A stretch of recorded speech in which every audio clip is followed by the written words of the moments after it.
ఇండియాలోనే #1 varicose veins hospital Avis vascular centre.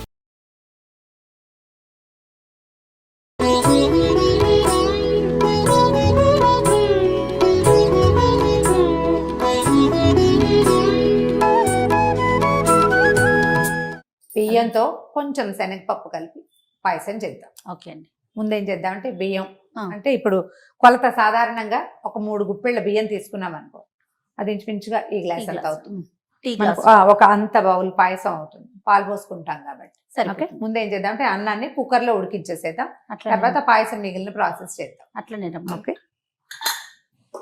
బియ్యం కడిగి పెట్టేసుకున్నాం. ముందే పెసరపప్పు అదే శనగపప్పు కూడా వేసాను, ఒక కుక్కర్లో వేసేసుకోండి.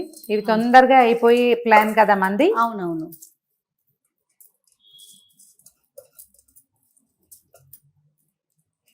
మామూలుగా అయితే బాగా 1కి 5-6 నీళ్లు పోస్తే బాగుంటుంది. కుక్కర్లో పెడతాం కాబట్టి అన్ని ఎక్కువ నీళ్లు పోయొద్దు. మామూలుగా 2 వేస్తాం కదా, 3 వేసుకుందాం. కాసిన పాలు పోసేసి వండేసుకుంటే బాగుంటుంది. అంటే చక్కగా వస్తుంది అనమాట టేస్ట్. 2 గ్లాసులు నీళ్ళు పోసాను కదా, ఒక గ్లాసున్నర అట్లా పాలు పోస్తే బాగుంటుంది. శనగపప్పు కూడా వేసాం కదా, పచ్చిపాలే ఇవి. అవునవును. పాలు పోసేసి మూత పెట్టేసేద్దాం కుక్కర్. అది అది ఓకే, స్టవ్ ఆన్ చేసేసాము, వెయిట్ పెట్టేస్తే పెట్టాము.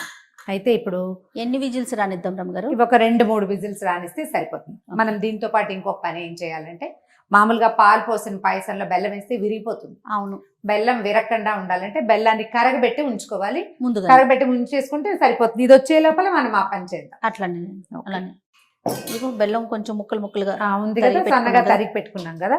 దాన్ని ఏం చేద్దామంటే, మనం ఏ కొలత పెట్టుకున్నామో దాంతో ఇంచుమించుగా 1.5 పడుతుంది. నేను గుప్పెళ్ళ లెక్క కదా నాది. అవును. సో నేను మీకు గ్లాస్ కొలత చూపించాను చూడండి. ఒక 3 గుప్పెళ్ళ బియ్యం వేసాం కదా, అటు ఇటుగా ఒక 4-5 గుప్పెళ్ళ బెల్లం వేస్తే సరిపోతుంది. ఇంచుమించుగా ఈ కట్ చేసి నేను ఇక్కడ పెట్టిన బెల్లం దానికి సరిపోతుంది. ఇది ఇవాళ బెల్ల పాయసమే చేస్తారు. మధ్యలో ఒకరోజు క్షీరాన్నము అని ఉంటుంది, ఆ పూట తెల్లని పాయసం చేస్తామన్నమాట. కొద్దిగా ఈ బెల్లం తడవటానికి కొంచెం నీళ్ళు పోస్తే చాలు, చాలా ఏం అక్కర్లేదు. కొంచెం పాకం రానిచ్చి గనక కలిపేసుకుంటే పాయసంలో బాగుంటుంది. స్టవ్ వెలిగిస్తాను. ఇది పెద్ద స్టవ్ కదా, కొంచెం సిమ్లో పెట్టుకుందాము. దీన్ని కాస్త కదిపితే అది అడుగు అంటకుండా వస్తుంది. మనం సన్నగా తరిగేసుకుంటే మనకి ఇంకొక అనుమానం ఏంటంటే, ఇది ఇప్పుడు మనం సన్నగా తరిగిన బెల్లం కుక్కర్లో వండిన అన్నంలో వేసుకోవచ్చు చివరికి, కానీ బెల్లంలో ఒకవేళ ఇసుక ఉంటే. అవునండి, ఇప్పుడు ఇసుక లేని బెల్లం రావట్లేదు కదా, అందుకని కాస్త బెల్లం కరగబెట్టుకుంటే అనుమానం ఉండదు. కసకసలాడము అలా లేకుండా అవుతుంది. కరగబెట్టేసుకోవాలి. 2 ఎట్ ఏ టైం సైమల్టేనియస్ గా అయిపోతాయి, ఏమి ఇబ్బంది లేదు. బెల్లం కరిగాక జీడిపప్పులు కిస్మిస్లు వేయించి పెట్టేసుకుందాం. ఈ మూత తీయటం ఏమిటి, మిగిలిన పని అయిపోతుంది. అయితే మనం ఇది క్షీరాన్నం కదా చేసేది, కొంచెం పాలు తక్కువ పోసాం కదా, దాన్ని ఏం చేయాలంటే కుక్కర్ రాగానే మళ్ళీ కాగిన పాలు పోసి కొద్దిసేపు అన్నం ఉడకనిస్తే ఏమవుతుందంటే కొంచెం మృదువుగా అవుతుంది. మనం విడిగా వండుకుంటున్నాం అనుకో, ఈ పొయ్యి దలుచుకున్న 5-6 గ్లాసుల పాలు పోసేసి బియ్యాన్ని ఒకేసారి పెట్టుకుంటే నిదానంగా ఉడుకుతుంది. మనం పొద్దుటిపూట పరిగెడుతూ చేస్తాం ప్రసాదం, అందుకోసమని ఈ కుక్కర్ కన్నా రమ్మగారు మనం రైస్ కుక్కర్, ఎలక్ట్రికల్ కుక్కర్ లో కనుక పెట్టుకుంటే మీరు అన్నట్లు పాలు పోసుకొని సెట్ అవుతుంది, కరెక్ట్ గా పొంగిపోకుండా సెట్ అవుతుంది. నాకు డౌట్ లేదు, నేను ఇందులోనే చేస్తాను. అవునా? ఓకే. నా పాయసం, పొంగలి, చక్కెర పొంగలి కూడా కుక్కర్లో చేస్తాను. తొందరగా అవుతుంది, వితౌట్ ఎనీ డౌట్. అన్నం ఉడకలేదు, కొంచెం టైం పడుతుంది, వాళ్ళు ఉండదు. పాలు పోసాం కదా, కొంచెం పాలు పైకి వస్తాయి. ఇందులో పాలు ఎక్కువ పోసిన కొందికి స్పిల్ అవ్వటం ఎక్కువ అయిపోతుంది. సో కుక్కర్ ఆపేసేద్దాము. ఇది 2 విజిల్స్ వచ్చేసింది కదా. బెల్లం కూడా కరిగిపోయింది రమ్మగారు. బెల్లం కూడా కరిగింది, కొంచెం గుత్తలాడినిచ్చి మనం ఇది మూత తీసే టైం కదా ఆపేసేద్దాం. అట్లా ఈ లోపల ఏమవుతుంది, కొంచెం నీళ్ళు ఎక్కువ పోసాం కదా ఇసుకుందని అనుమానంతో. అవునవును, కాస్త బెల్లం కొంచెం చిక్కబడుతుంది. దీనికి పాయసానికి తీగ పాకం రావక్కర్లా. చక్కెర పొంగలికి తీగ పాకం వచ్చిన పాకం చాలా ఎక్సలెంట్ గా కుదురుతుంది. దీనికి బెల్లం గట్టిగా కరిగి కొంచెం చిన్న చిక్కదనం వస్తే సరిపోతుంది. పాకం పూర్తిగా కరిగిపోయింది, చిక్కబడిపోయింది. మనం ఏం చేద్దామంటే దీన్ని కొంచెం వడబోసేసి పెట్టుకుందాము. ఓకే, బెల్లం కరిగిపోయింది పూర్తిగా, కొద్దిగా అవునండి. చిక్కపడింది కదా, నీళ్ళలాగా లేదు కదా, దీన్ని వడబోసేసుకుందాము. ఉమ్. ఇందులో అనుమానం ఏంటంటే మనకి ఇసుక ఏవైనా రాళ్ళు లాంటివి ఉండొచ్చు, ఖచ్చితంగా కరగబెట్టి పెట్టుకుంటే అదిగోండి. కనిపిస్తుంది కదా. అవును రమ్మగారు. సరే, అది పెట్టేసేది. ఈ లోపల మనం ఇంకో పని ఏం చేద్దామంటే, ఈ కుక్కర్ వచ్చి మనం బెల్లం కలిపే లోపల జీడిపప్పులు వేయించేసి, అలానే ఇది పెద్ద స్టవ్ ఉంది.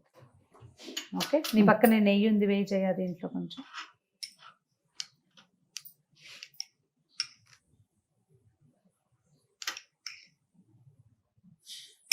చాలు, స్పూన్ ఉంచు. కాసిన జీడిపప్పులు, తర్వాత కిస్మిస్లు మనం చకచకా వేయించుకుంటే రెండు కలిపి ఒకసారే వేసేసుకోవచ్చు. స్పీడ్గా చేయలేము, అవి ఒకటి మాడిపోతుంది రెండోది వేగదు అలాంటి డౌట్ ఉంటే విడివిడిగా విడివిడిగా పెట్టుకోవాలి. కొద్దిగా వేగనిచ్చి వీటిని, కిస్మిస్లు వేగుతుంటే భలే ముచ్చటగా ఉంటుంది. ఇలా ఉబ్బుతాయి కదండి, ఉమ్. సరిపోతాయి. ఇట్లా నల్లగా అయిపోనివ్వకుండా కొంచెం తెల్లగా ఉండగానే తీసేస్తే మనకి జస్ట్ ఆ పచ్చిదనం పోతే సరిపోతుంది. సరిపోతుంది. ఇగో కిస్మిస్లు అన్నీ వచ్చేసినాయి, జీడిపప్పులు లేతగా రంగు మారింది, తీసేద్దాం. గ్లాస్లో పోస్తే పోతుంది, ఆ గ్లాస్ పోదా. స్టవ్ ఆపేద్దామా? ఓకే, జీడిపప్పులు కిస్మిస్లు ఒక దాంట్లోకి తీసేసుకుందాం జయ. అవి చల్లారుతాయి. ఈ లోపల మన కుక్కర్ వచ్చిందేమో చూద్దాం. అలానే ఓకే, అయిపోయిందండి. కుక్కర్ వచ్చేసింది.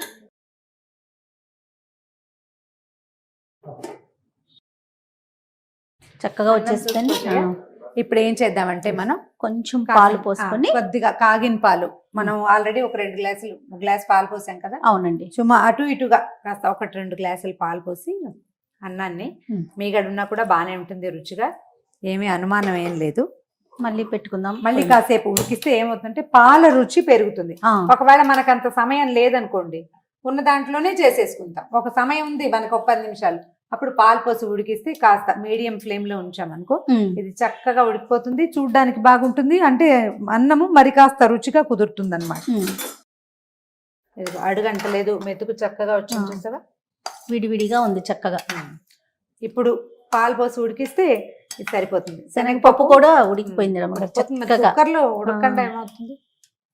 ఓకే, ఒక 5 నిమిషాలు దీన్ని పూర్తిగా మగ్గనిద్దాం. ఈ లోపల మన పాకం చల్లారిపోతుంది. అవును, ఇది వరకటి రోజుల్లో బెల్లం మట్టి లేదు, అనుమానం లేదు అనుకున్నప్పుడు పూర్తిగా ఉడికిపోయాక స్టవ్ ఆపేసుకుని అప్పుడు బెల్లం వేసి కలిపేసేవాళ్ళు, కరిగిపోయేది ఆ వేడికి. కానీ ఇప్పుడు ఇసుకుంటోంది కదా, ఆ అనుమానంతో మనం ముందు వేసుకోవట్లేదు అనమాట.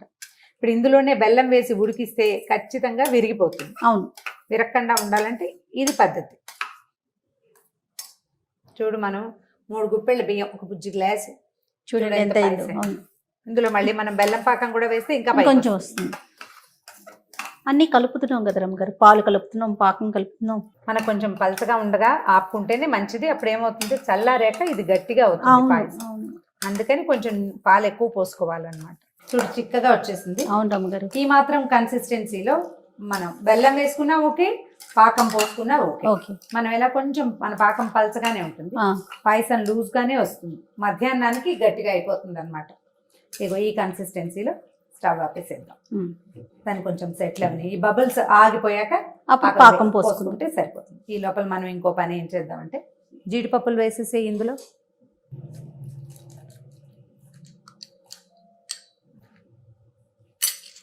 ఏలకుల పొడి, ఇలాచీ పౌడర్ వేసేసుకోవాలి. అది కొంచెం సెటిల్ అయ్యాక బెల్ల పాకం ఎత్తి కలిపేస్తే పరవన్నం రెడీ. దీన్ని ఈజీ మెథడ్ ఏంటంటే, మనం వేసేది పాకం కాబట్టి స్టవ్ మీద నుంచి రెండో స్టవ్ మీదకి మార్చండి. అక్కడ ఏమి వేడి లేదు కదా, తొందరగా ఈజీగా సెటిల్ అయిపోతుంది. ఓకే, ఇప్పుడు పాకం ఎత్తి పోసేది. బబుల్స్ ఆగిపోయినాయి చూడండి, ఆ బబులింగ్ ఉండగా వేస్తే మాత్రం కొంచెం విరగడానికి అవకాశం ఉంది. మామూలుగా జయ, ఇట్లా ఏదైనా పదార్థం చేసేటప్పుడు మనం ఏం చేస్తామంటే, అంటే చాలా మంది ఇళ్లలో ఈ అలవాటు ఉంటుంది, మా ఇంట్లో కూడా ఉంది, నేను నా చిన్నప్పుడు లేదు, తర్వాత నేను నేర్చుకున్నా. ఈ వస్తువు చెడుతుందన్న భయము, బాగా కుదురుతుందో కుదరదో అన్న అనుమానము ఉంటాయి. అప్పుడు ఏం చేస్తామంటే, అన్నపూర్ణి సదాపూర్ణి శంకర ప్రాణవల్లభే జ్ఞాన వైరాగ్య సిద్ధ్యర్థం భిక్షాం దేహి చ పార్వతి. ఈ శ్లోకం చదువుతూ కలిపిస్తే వస్తువు పాడవదు, ఉప్పు సరిపోతుంది, తీపి సరిపోతుంది అని అన్నపూర్ణాదేవిని తలుచుకుంటూ ప్రసాదాలు చేసుకుంటాం. రోజువారీ వంట కూడా ఇదే శ్లోకం. వంట పాడవదు, రుచిగా కుదురుతుంది. మనం వేసిన ఉప్పు ఒకవేళ సరిపోకపోయినా అసలు ఆ ఉప్పుకి సరిపడా తినగలిగే వాళ్ళే వస్తారు. అయిపోయింది. ఇదిగోండి పాయసం. చూడు, ఈ బౌల్లో వేసుకుందాం అజయ. అలాగే ఎత్తివేసి మనకు కనిపిస్తుంది అది ఎట్లా వచ్చిందో, విరక్కండా వచ్చిందా లేదా. ఎత్తివేయకు, పడిపోతుంది కింద. ఓకే, వేసిన జీడిపప్పులు కూడా చక్కగా కనిపిస్తున్నాయి కదా. కొంచెం నెయ్యి, దాని మీద ఒక స్పూన్ నెయ్యి వేసి ఆల్రెడీ మనం వేసాము. అదొక తృప్తి అనమాట. అది బెల్లపు పాయసం రెడీ అయిపోయింది.